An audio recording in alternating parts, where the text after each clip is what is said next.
مراجعة أخيرة بقى. وأنا طالعة من الركنة أو أنا بركن وأنا بعمل خطوة عموما بصفة عامة، هل أنا يعني بركز في الخطوة لوحدها ولا بركز واتشتت بقى في أي حاجة؟ بمعنى إن أنا ببقى مثلا في عربية جاية في وشي أو جاية ورايا، ابعد عني ابعد عني، بس ما ينفعش أبص لها. إحنا كنا بنبص لها صح؟ كنا بنبص لها، فأنا طبعا بتلخم عن الخطوة، فأنا مش عايزة أبص لها. تمام. اما باجي انقل خطوه، يعني انا اثناء خطوه ديركسيون والخطوه اللي بعدها في تيس مثلا هنقل غيار، فهو المفروض ان انا اخلص خطوه ديركسيون. لو انا هكسره، شوفوا بقى انا هكسره كله ولا هاخد منه 3 انصص ولا انا هعمل ايه؟ اخلص الخطوه تمام وبعد كده افكر في الغيار. تمام.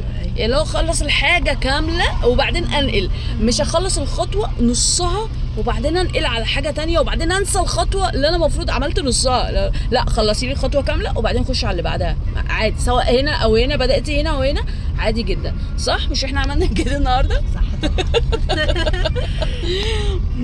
يلا عايزين تشجيع منكم بقى.